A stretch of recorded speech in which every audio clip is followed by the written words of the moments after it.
श्रद्धा, दूसरा वीर्य और तीसरा स्मृति है, चौथा समाधि और बाद में प्रज्ञा। स्मृति जो है ये संतुलन रखने का प्रयास करती है। मैं डायरेक्ट विषय पर जाती हूँ। तो स्मृति के बारे में मुझे हमने तय किया था कि कौन कौन से प्रवचन देंगे। तो मैंने बोला कि मैं स्मृति पर प्रवचन दूंगी। तो इसलिए मैंने चुना क्योंकि मेरी भी स्मृति ज़्यादा होती है। तो बोली चलो तब से मैं स्मृति का सराव कर सकूंगी, उसका आचरण कर सकूंगी, इसलिए मैंने वो विषय चुना। मैं बहुत स्मृतिमान नहीं हूँ, इसकी मुझे ज़्यादा अभी क्या बोलते हैं उसको जागृति आई है।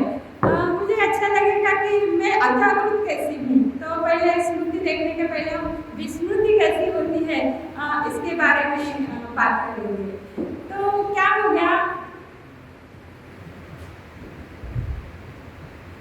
ये स्मृति जो है बहुत महत्वपूर्ण अंग है। हमने अभ्यास किया है, इसका कई बार जिक्र आया है कि ये आदि कहाँ से है। तो आर्य अष्टांगिक मार्गों में सातवां अंग है स्मृति का। पंचशील में पांचवा शील जो है सूरा मेरे मध्यमा जठाना वेरमणि सिक्खापदम समादयामि, और उसका विधायक शील है स्मृति सुस्पष्ट और प्रदीप्त रखकर मैं मेरा मन शुद्ध करती हूँ। तो जो स्मृति ये विषय है ये मन से संबंधित है। इसको धम्म इंद्रिय बोला है। तो धम्म इंद्रिय ने मन की जो बातें होती है इसीलिए उसको धम्म इंद्रिय बोला गया है। इसको पांच बल यानी पांच बल भी बोलते हैं। पांच बल से ये स्मृति एक बल है, हमारी शक्ति है। इसको हमने बढ़ाए तो हमारा आध्यात्मिक विकास अच्छा हो सकता है। स्मृति संतुलन रखने का प्रयास करती है। देखो हम जब पिए हुए आदमी को जब देखते हैं तो वो ठीक तरह से चल नहीं सकता, उसके पैर क्या बोलते हैं डगमगाते हैं। लेकिन स्मृतिवान व्यक्ति होगा तो वो सीधा अच्छा चल सकता है। हम जब चलित ध्यान करते हैं तो हम सब स्मृतिमान रहने का प्रयास करते हैं और स्मृति से चलने का अच्छा प्रयास करते हैं।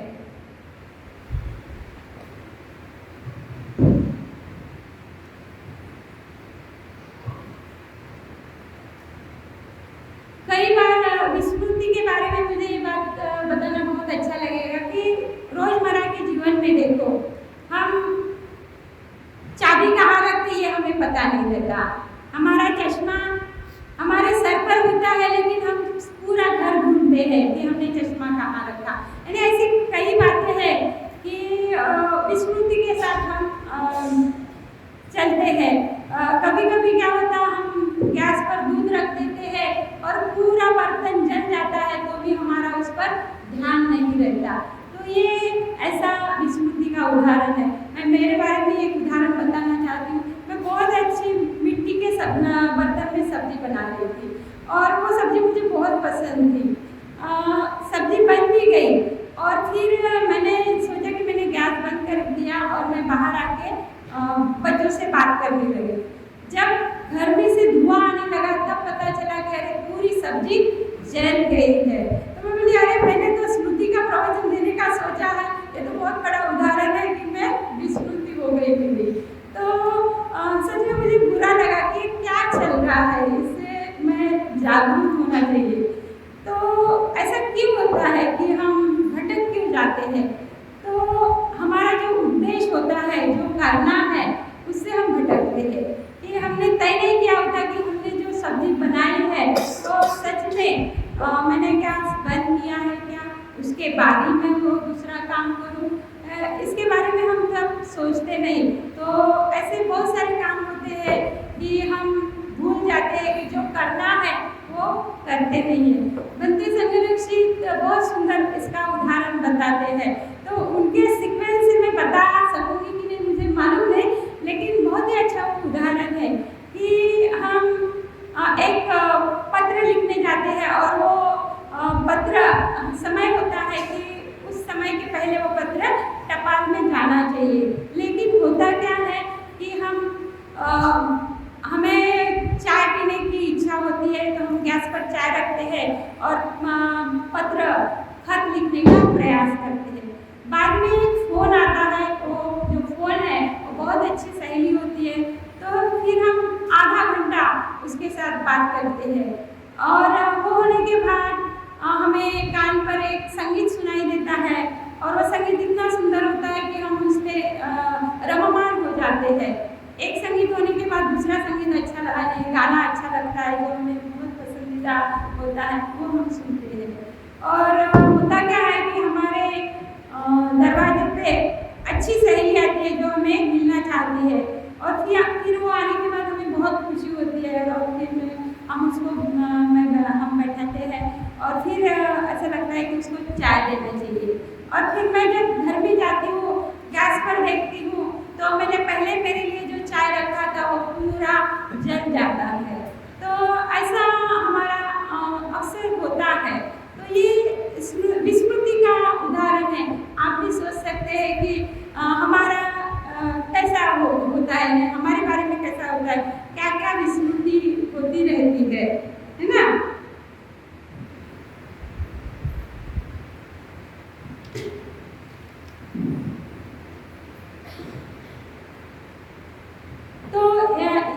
ऐसा होने का कारण एक ही है कि हमारा जो उद्देश्य है, यानी ना, ये छोटा उद्देश्य है कि हमने चाय बनाने के रखा है, वो चाय पूरा होना चाहिए और चाय होने के बाद वो हमने लेना चाहिए, ये हम भूल जाते हैं।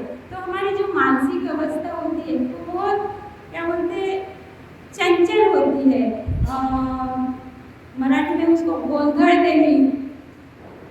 लेनी शब्द तो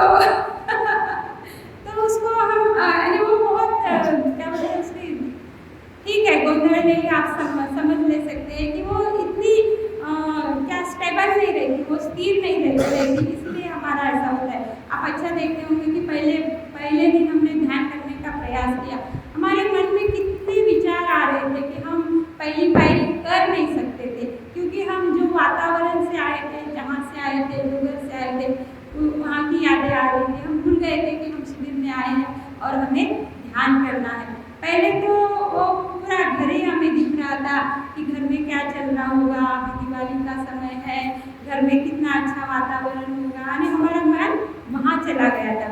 हमारे मन को हमने बताया नहीं था कि हम शिविर में आए हैं और हम यहाँ ध्यान करने बैठे हैं। तो ऐसा अक्सर होता है कि हम भूल जाते हैं कि हम क्या करने के लिए आए हैं। हमें अनुशासन नहीं होता, हमें शिस्त नहीं होती, तो अनुशासन की बहुत हमें आवश्यकता है कि हमें अनुशासन होना चाहिए, शिस्त होना चाहिए कि मुझे ये करना है। ऐसा बोलते हैं कि बौद्ध लोग ये अनुशासित होते हैं, ये बहुत बड़ा शब्द है, लेकिन वो हमने प्रयास करना चाहिए। अभी देखो हमारा टाइम टेबल हमें मिला है कि हमें 6:30 बजे ध्यान को आना है, लेकिन हम 6:30 बजे ध्यान को नहीं आ सकते, हम लेट आ सकते हैं। तो उससे होता क्या है कि हम दूसरों का समय चुराते हैं।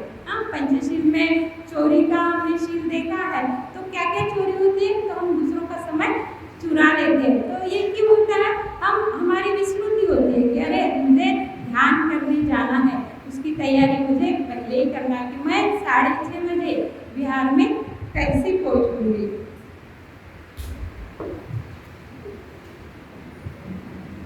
हमारा मन बहुत चंचल होता है, बहुत क्या बोलते हैं उसको,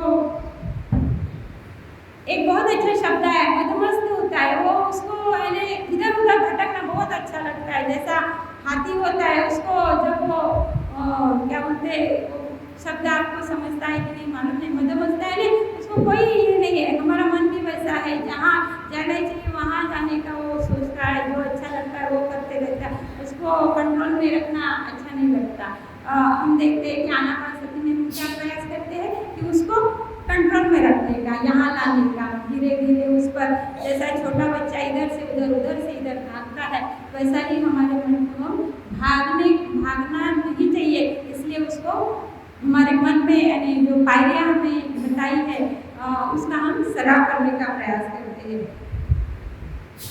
ऐसा बोलते हैं कि हमारे मन की अवस्था, मराठी में एक कहावत है, एक न धड धारावर चिंध्या। आता मराठीमध्ये ही म्हण आहे, हिंदीमध्ये याला काय म्हणतात तुम्हीच समजून घ्या।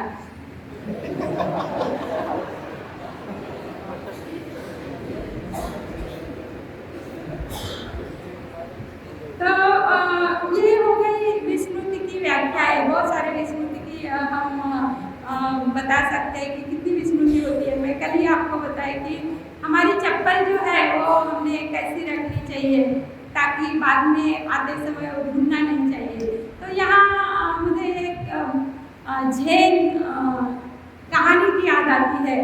तो एक शिष्य होता है और गुरु के पास आता है कि मुझे ध्यान सीखना है। तो गुरु बड़े क्या बोलते बहुत अच्छे होते हैं कि ध्यान तो सीखना है, इसकी परीक्षा लेना चाहिए, उसके एग्जाम लेना चाहिए, सच में ये ध्यान करने के लायक है कि। तो वो पूछते हैं कि आप कैसे आए? तो बोलते मैं पैदल आया। तो पैदल आते समय ठीक है, बाहर बारिश थी क्या? बोले हाँ बारिश थी। तो फिर आपने छाता लाया क्या? बोलते हाँ मैंने छाता लाया। तो आप मुझे बता सकते हैं कि छाता राइट में रखा है या लेफ्ट में रखा है? तो वो बोलता है कि नहीं मैं ये तो नहीं बता सकता कि मैंने राइट में रखा है या लेफ्ट में रखा है, यानी दाया बाया हिंदी में, है ना। इंग्लिश समझते हैं, जिनको इंग्लिश नहीं समझता उनके लिए हिंदी में। और तो फिर होता क्या है कि गुरु को बता नहीं सकते कि मैंने छाता कौन से बाजू में रखा है। तो सच में हमें स्मृतिमान होना है, तो हमने जो चीज़ें रखी है वो कहाँ रखी है इस पर हमारा ध्यान होना चाहिए।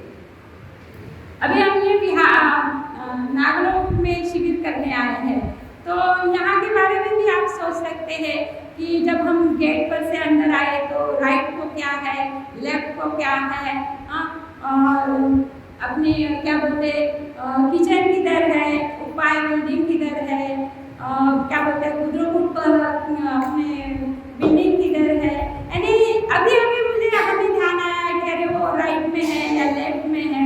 लेकिन पहले दिन तो मैं भी भूल जाती थी कि मुझे किधर जाना है। तो ये बात अच्छी नहीं है, हमने स्मृति पूर्वक रहना चाहिए। और फिर मैं वो रहने का प्रयास किया। मुझे यानी अच्छा लगता है कि जब पेड़ पौधों को देखना, उनके सौंदर्य को देखना। तो जब मैं रुद्रकूट से आ रही थी तो राइट को बहुत अच्छे फाइकस के बाम्बू के पेड़ है, तो उस पर जो उनके जो क्या बोलते स्टेम है तो वो है ना ऐसे घड़े जैसे दिखता है, तो मुझे बहुत पसंद है। और यार कितना सुंदर है ये। तो और दूसरी बात मुझे याद है कि कुछ पौधे मुरझा गए हैं। बोली अरे हमें दिखता नहीं है क्या कि ये पौधे मुरझा रहे हैं, कुंडियों में गमलों में पानी भी डाला गया नहीं है। तो ये किस यानी इसका ये है कि हम जो क्या बोलते हमारी इतनी उनके बारे में हम जागरूक नहीं है कि हम कहाँ हैं, कैसे हैं, उनके बारे में हमने कैसे क्या बोलते स्मृतिमान रहना चाहिए। तो ये सब बातें इसलिए होते हैं कि हमारा हेतु जो है वो स्पष्ट नहीं होता। तो बंधे संगरक्षित इसके बारे में बहुत अच्छा बताते हैं कि स्मृति यानी जागृति की अवस्था होती है, अविचल एकाग्रता होती है स्मृति यानी। और तीसरी बात हमारा जो उद्देश्य है वो दृढ़ रहने वाली अवस्था होती है स्मृति की। तो ये बात जब आती है तो खऱ्या खुऱ्या व्यक्तित्वाचा सतत विकासाची अवस्था है। अभी इसको हिंदी में मैं कैसे बोलूँ मुझे पता नहीं।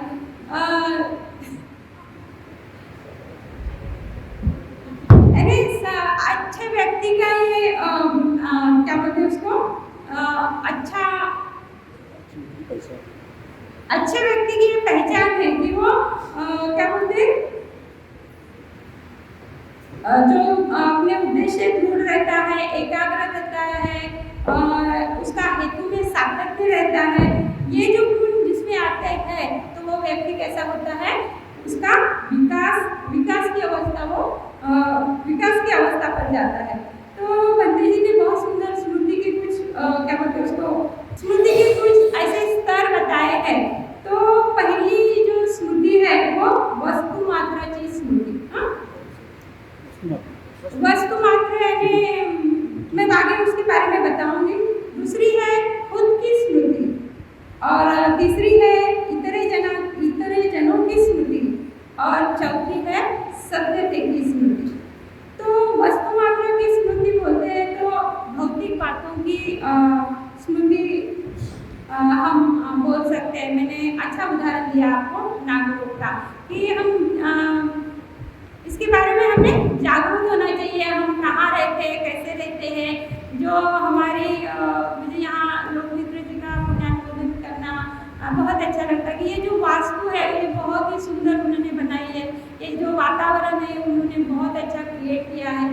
तो इसके बारे में हम जागरूक रहना चाहिए। टाकियाँ भर जाती है, पानी नीचे गिरते रहता है, तो इसका भी हमें ध्यान नहीं रहता है।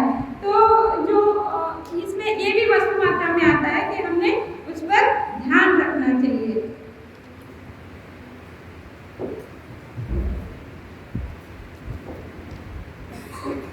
अभी दूसरा जो स्तर है खुद की स्मृति। खुद की स्मृति, इस पर तीन क्या भाग आते हैं, मराठी में उसको बोलते हैं पातळ्या, तीन भाग आते हैं, उनको पातळ्या बोलते हैं उसको।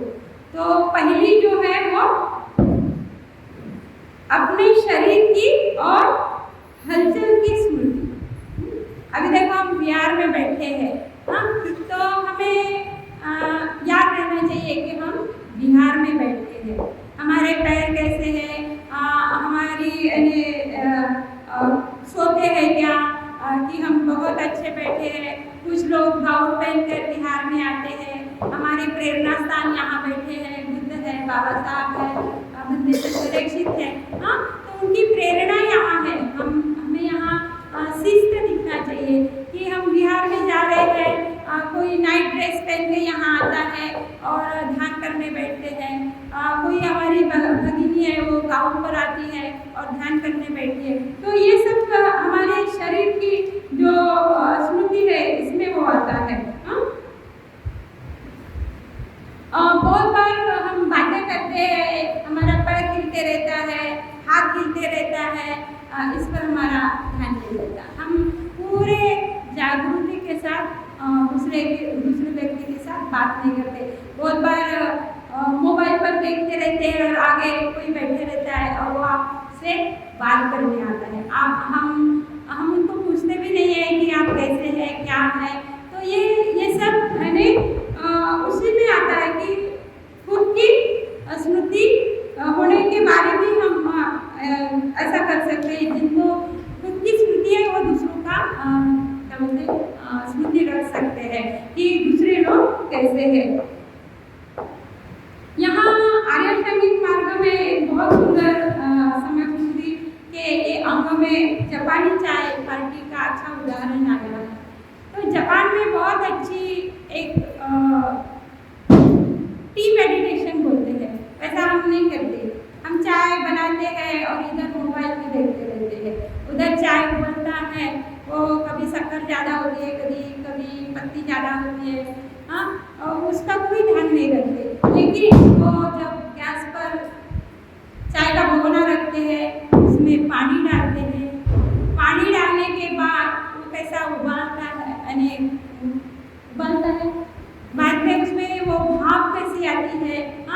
भाप आने के बाद वो पूरा पक गया है क्या, ये पूरा बहुत शांति और ध्यान से वो देखते हैं और फिर वो कप लेते हैं, कप में डालते हैं स्मृतिपूर्वक और वो दोनों हाथ से जो आते हैं उनको परोसते हैं। यानी जो कुछ विधियाँ होती है वो बहुत स्मृतिपूर्वक होती है। मैंने बहुत शॉर्ट में बताया है, लेकिन ये बात हमने भी करना चाहिए। हम खाना खाते समय अक्सर मोबाइल पर देखते रहते हैं।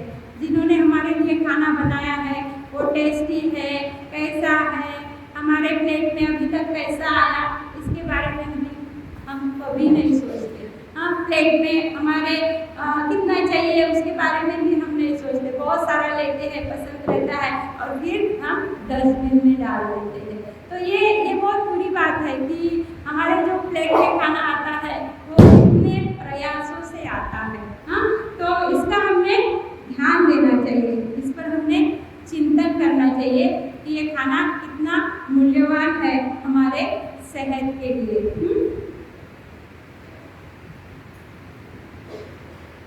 दूसरी स्मृति है भावनाओं की स्मृति। वो इसको हम बोलेंगे कि अपने शरीर के बारे में स्मृति, और ए बोलेंगे शरीर के बारे में स्मृति, और बी है भावनाओं के बारे में स्मृति। तो अभी हम कैसे हैं, आनंदी है, दुखी है, सुखी है, समाधानी है, यानी हमारी भावनाएं कैसी है, इसके बारे में हमने सोचना चाहिए। अभी मैं गुस्से में हूँ क्या, मुझे किसका गुस्सा आ रहा है, क्यों आ रहा है, हाँ, इसके बारे में हमने जागरूक रहना चाहिए। ऐसे बोलते हैं कि हम जब ऐसा स्मृतिमान रहने का प्रयास करते हैं तो गुस्सा आने के पहले ही हमें समझ जाता है कि मुझे गुस्सा आ रहा है, यानी तो फिर वो ऐसा हमने समझा तो वो कम भी हो सकता है। बहुत बार क्या होता है, गुस्से में हम किसी को बोल देते हैं और बाद में हमें पता चलता है कि अरे उसको कितना बुरा लगा है। तो भावनाओं की स्मृति जब हम रखेंगे तो हम एक दूसरे के भावनाओं को उसकी कीमत करेंगे, उसके बारे में हम जागरूक रह सकते हैं कि अरे मुझे दुख होता है तो दूसरों को भी दुख हो सकता है। हम उनकी भावनाओं से साथ हम जागरूक रह सकते हैं। द्वेष आता होगा तो उसके बारे में हम जागरूक रहेंगे कि अभी द्वेष आ रहा तो इसके विरुद्ध भावना हमें क्या करना चाहिए, तो हमें मैत्री बढ़ाना चाहिए। तो ये कब हो सकता है, जब हम भावनाओं के बारे में जागरूक रहेंगे। अभी हमें किसी ने पूछा कि आप कैसे हैं, तो हम बता नहीं सकते क्योंकि हम भावनाओं के बारे में इतने जागरूक नहीं रहते। हमारे क्या बोलते हैं ग्रुप डिस्कशन में देखो कितनी सारे लोग रोए हैं, कितना सारा दुख उनका ऐसा दबा हुआ था। तारापुजा ने इतने सुंदर वो शब्द किया है पश्चिम दिशा का कि पत्नी का सम्मान करना चाहिए, तो उसके यानी माँ बाप की सेवा करना चाहिए। तो सब इसके बारे में जागरूक हो गए कि अरे हमने एक ऐसा व्यवहार किया है, वो व्यवहार ठीक नहीं है। हाँ, तो ये कैसे आता है, जब हम भावनाओं के बारे में जागरूक रहेंगे तभी ये आ सकता है। कुछ लोगों ने ऐसे बताया कि हमारे मम्मी पापा ने इतना दुख सहा है कि हमें ऐसा लगता है कि उनका हम कैसे कर्ज मुक्त करें, हम कितना भी उनका करें तो भी हम कर्ज मुक्त नहीं कर सकते। तो ये भावनाओं की बात है, हम किसी के भावनाओं के बारे में जागरूक रहेंगे तो ही हम दूसरों को भावना समझ सकते हैं। तो दूसरा का दुख सुनना ये भी हमारे भावनाओं का विकास का प्रतीक है। हाँ, दूसरे को अच्छे तरह सुनना, मैं भी ऐसे दुखी हो सकती है, जैसा उसका दुख है वैसा मेरा भी दुख है। वो सिर्फ सुनने से उनका दुख कम हो सकता है। ये तभी हो सकता है जब हम भावनाओं के बारे में सतर्क रहेंगे। तीसरा है सी कि अपने विचारों की स्मृति हमें रहना चाहिए। अभी देखो इसके बारे में तो हम बहुत बता सकते हैं कि ध्यान में बैठे तो इतने विचार आते हैं कि हम उनको रोक नहीं सकते। अभी तक हमने उनके बारे में कभी सोचा ही नहीं था कि आंखें बंद करने के बाद ये इतने आएंगे, क्योंकि आँख बंद करने का हमने कभी प्रयास ही नहीं किया है। कई ऐसे लोग होंगे कि उन्होंने पहली बार आँख बंद किए होंगे और उनको आँख बंद करना इतना मुश्किल जाता है कि धड़ से वो आँख खोल देते हैं, क्योंकि विचार इतने आते हैं, इतने सताते हैं कि वो आँख बंद ही नहीं करने देते।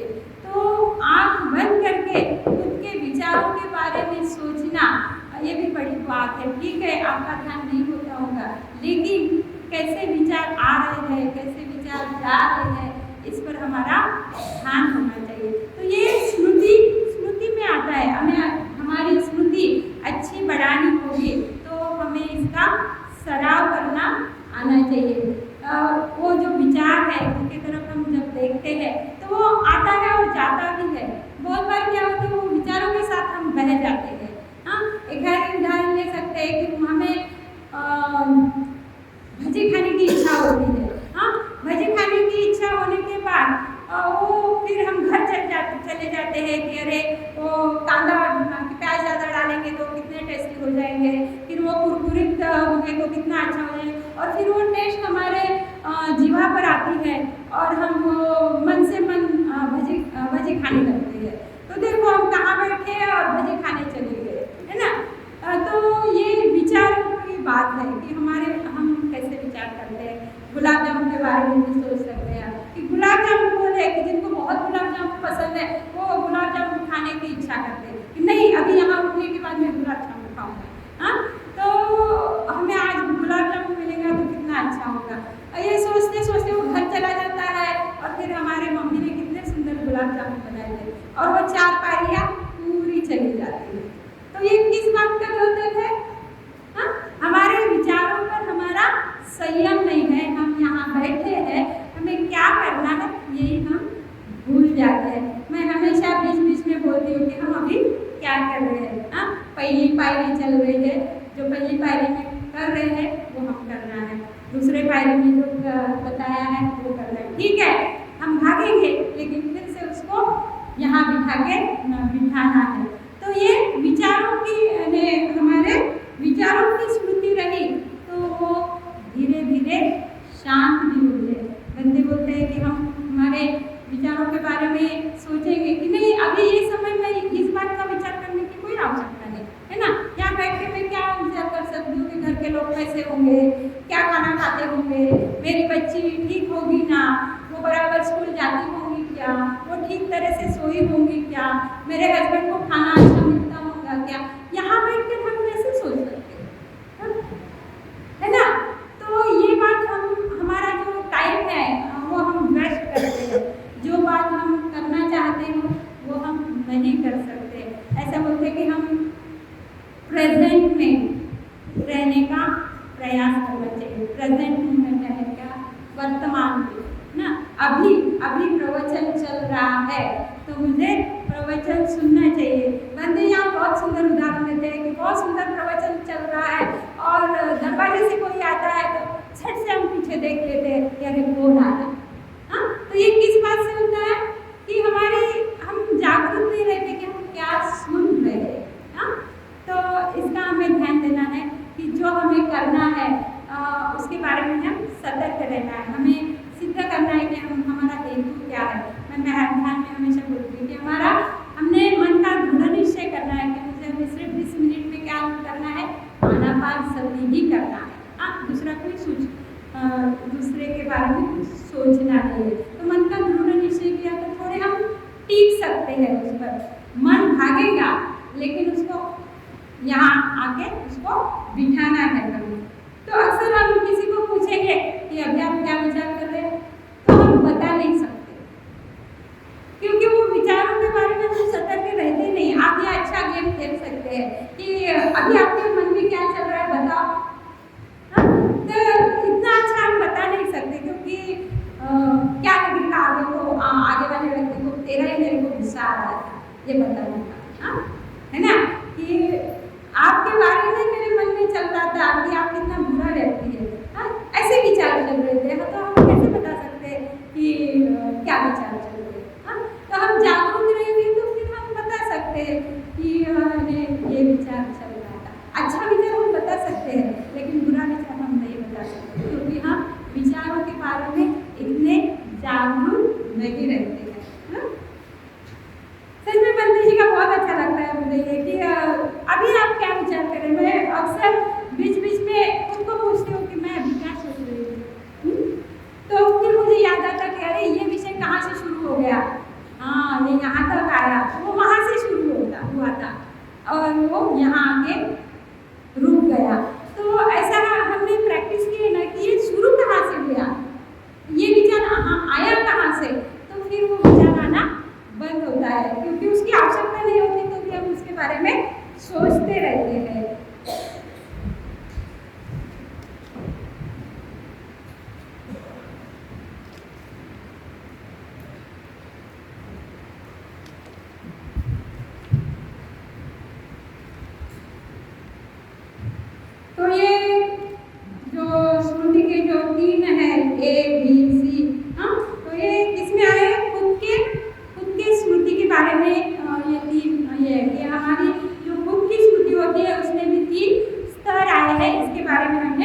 जागरूक रहना चाहिए कि अपने शरीर के बारे में है, भावनाओं के बारे में है, विचारों के बारे में है, हमने जागरूक रहना है।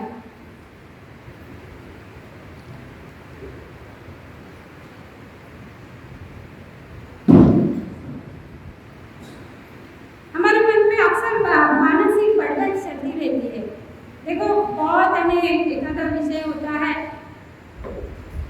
मन में बड़बड़ चलती रहती है। आपने कभी सोचा है या नहीं, जब आप शांत बैठते हैं तो अरे क्या चल रहा है मेरे मन में, बहुत बड़बड़ बड़बड़ बड़बड़ है जिसका कोई हेतु ही नहीं रहता, ऐसे बारे में हम बड़बड़ करते रहते हैं। तो हाँ, हमें कब ये पता चलता है, जब हम शांत बैठते हैं। ऐसे बोलते हैं कि हम जब मौन में रहते हैं तो तभी हम इसका एहसास कर सकते हैं कि हमारे मन में कितनी बड़बड़ चल रही है। भंते जी इसके बारे में बहुत अच्छा बोलते हैं कि हमें क्या लगे है, मानसिक लेवल पर जुलाब, अभी हिंदी में ना मराठी में उसको हकबन बोलते हैं। तो ये मानसिक बड़बड़ चालू रहती है, तो उसके बारे में हमें सतर्क रहना चाहिए।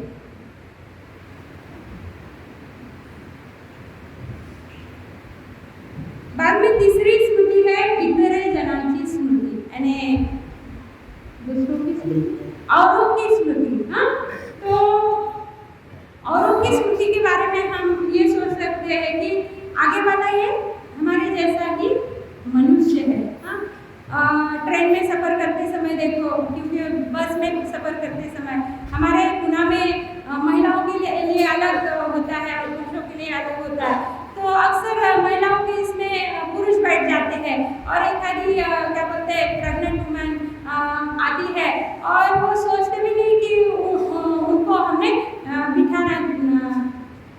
बैठाना चाहिए। हाँ, तो ऐसा होता है, बूढ़े लोग होते हैं उनको हम सीट नहीं देते हैं। तो ये बात कभी हो सकती है कि हाँ, जो दूसरे लोग हैं वो हमारे जैसे ही है, ये भावना जब हमारे मन में क्या बोलते हो आती है, तब ये हो सकता है कि मैं भी बूढ़ा होने वाली हूँ, बूढ़ी होने वाली हूँ। हाँ, आगे वाली व्यक्ति ही क्या बोलते मनुष्य है, मानव है, उनका दुख जो है वो मेरा दुख है। तो इसके बारे में हम सतर्क रहते हैं। इतरे जनाची स्मृति मराठी में इसके बोलते हैं कि औरों की स्मृति रहना चाहिए। देखो हमारे शिविर में कुछ ऐसी महिलाएं हैं कि उनके घुटने बहुत दर्द देते हैं, वो ठीक तरह से प्लेट लेके खाना भी नहीं ला सकते हैं।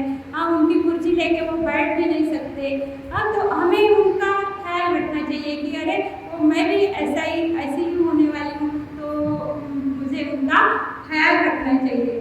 तो ये तभी होता है कि जब हम दूसरों की स्मृति रखेंगे, दूसरे के स्मृति के बारे में हम सतर्क रहेंगे।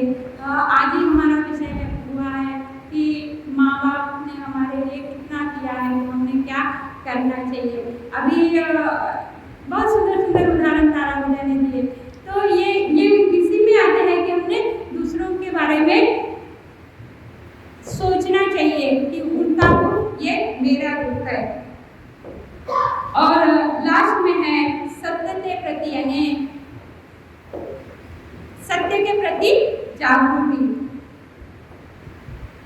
सत्य के प्रति जागृति यानी हम बोल सकते हैं कि हमारे आदर्श बहुत अच्छे हैं, बुद्ध है, बाबा साहब है, भंते संरक्षित है। इन्होंने हमें धम्म दिया है। हमें पता है धम्म की वजह से हमारे जीवन में विकास हो सकता है। अभी यहाँ आके हमें पता चला है, लेकिन मालूम नहीं घर जाने के बाद हम हमारा आदर्श क्या बोलते याद में रखते या नहीं, क्योंकि बहुत सारे लोगों के आदर्श अलग अलग होते हैं। उनके हीरो आदर्श होते हैं, उनके अच्छे पति आदर्श होते हैं, उनके लिए उपवास तापस करेंगे कि मुझे अच्छा पति मिलना चाहिए और उसके लिए प्रयास करते रहेंगे। लेकिन बहुत सारी ऐसी बातें मैं बता सकती हूँ कि हम भूल जाते हैं कि हमारे आदर्श कौन है। तो हम बुद्ध के सत्य के प्रति जागरूक है, बुद्ध हमारे आदर्श है। बुद्ध ने जो बताया हुआ मार्ग है वो सत्य का है। हाँ, सत्य बोले तो बहुत सारे बुद्ध की क्या बोलते हैं उसको टीचिंग आती है, शिकवण आती है कि उसके बारे में हम सतर्क रहना चाहिए। पंचशील है, हाँ, बुद्ध ने दिया हुआ है, आर्य अष्टांगिक मार्ग है, उसके बारे में हमने सोचना चाहिए कि सच में हमने हमारे जीवन में इसका आचरण किया तो हम हमारी जागृति बढ़ सकती है। बुद्ध ने बताया कि मैं कोई भगवान नहीं हूँ, मैं एक मार्गदर्शक हूँ। तो कौन ऐसा बोलता है कि मैं आपका मार्गदर्शक हूँ? हाँ, तो कितना बड़ा स्वातंत्र बुद्ध ने हमें दिया है, तो हमें भी उनके जैसे बनने का प्रयास करना है। हाँ, तो सत्य उसको ही बोलते हैं कि जो उन्होंने प्राप्त किया है वो हम भी प्राप्त कर सकते हैं, ऐसा बुद्ध ने बताया है।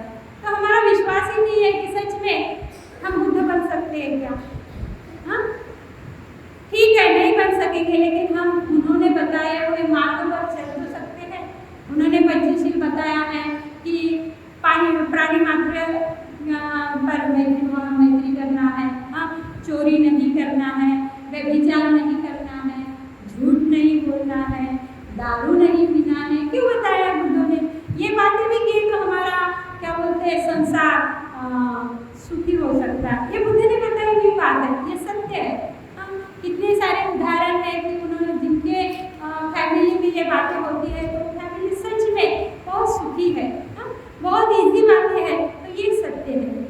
बहुत सारी बातें ऐसी है बुद्ध ने बताई हुई कि वो हमारे जीवन में हमने क्या बोलते आचरण में लाए तो हमारा जीवन सुखी हो सकता है। लेकिन हम उसके विपरीत ही रहते हैं और फिर दुख भोगते हैं। हमें लगता है हमारे जीवन में दुख क्यों आया, वो उसने मेरे को परेशानी दी इसलिए मैं दुखी हुआ।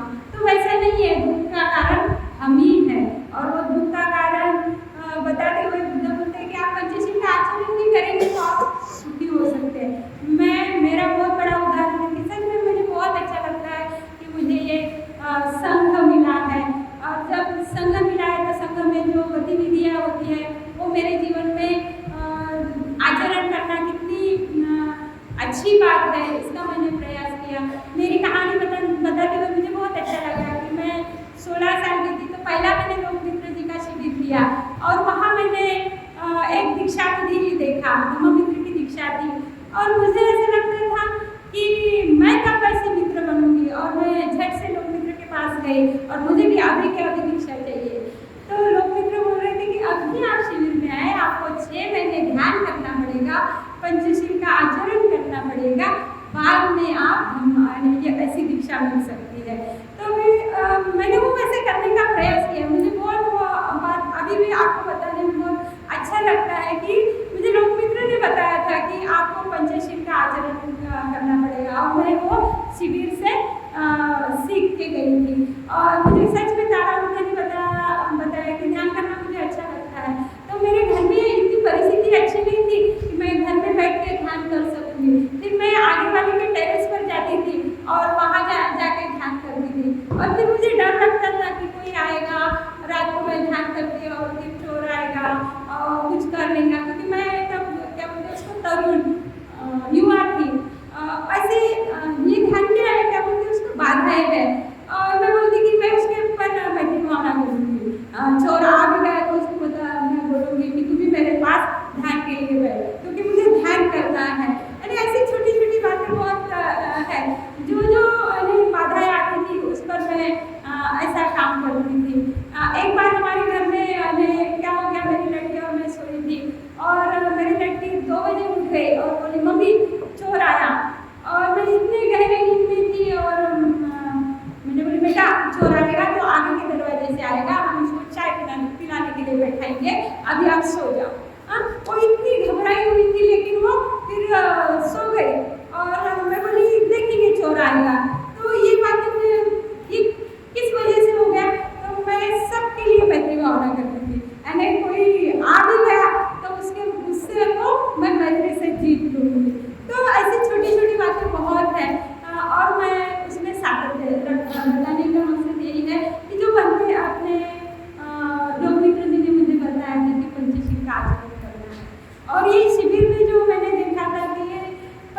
नहीं थे, लेकिन संघ पर इतना विश्वास था कि वो मेरी बहुत अच्छी केयर लेते थे। मुझे कभी मेरे माँ बाप की याद नहीं आई। बहुत अच्छा यानी विश्वास का वातावरण था।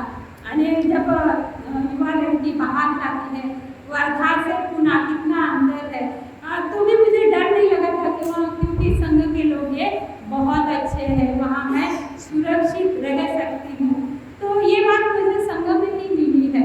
हाँ, तो मुझे बहुत अच्छा लगता है और तब का मेरा जो क्या बोलते हैं डिसीजन, निर्णय लेना बहुत अच्छा रहा। इसीलिए मैं अच्छी बन सकी, मेरा अच्छा विकास हो सका। मैं धम्ममित्रवटी में मेरी धम्ममित्र की दीक्षा पुणे में जाने के बाद हो गई। बाद में मैंने उसमें सातत्य रखकर कि धम्ममित्रों होने के बाद ब्रह्मचारिणी होने के लिए क्या करना पड़ता, उस पर मैंने मेरा ध्यान इकट्ठा किया कि मैं 10 सीख आचरण करने लगी। फिर मुझे लगा कि नहीं, ब्रह्मचारिणी होना बहुत जरूरी है मेरे विकास के लिए। मैं बाकी काम तो इतना अच्छा जॉब नहीं कर सकती, लेकिन मैं क्या बोलते अच्छा व्यक्ति तो बन सकती हूँ और वो मुझे संगत में ही मैं ये कर सकती है। तो मेरा उद्देश्य क्लियर था, इसलिए मैं ये कर सकी हूँ। तो ये विस्मृति के मैंने छोटे मोटे उदाहरण आपको बताई हूँ, लेकिन जो स्मृतिमान होता है उसके हेतु क्या बोलते हेतु में सातत्य होगा तो सच में उसका अच्छा विकास हो सकता है। ये भूल जाना छोटी मोटी बात है, लेकिन आपने कुछ ऐसा तय किया कि मेरे जीवन में मुझे क्या करना है और उस पर ही आप अड़े रहेंगे तो आप अच्छा व्यक्ति बन सकते हैं। नहीं बुद्ध बन सकते, लेकिन अच्छा व्यक्ति तो सही में बन सकते। ये मैं मेरे उदाहरण से मैं आपको बता सकती हूँ। जय देव, नमो बुद्धाय। मैं यही रुकती हूँ। धन्यवाद।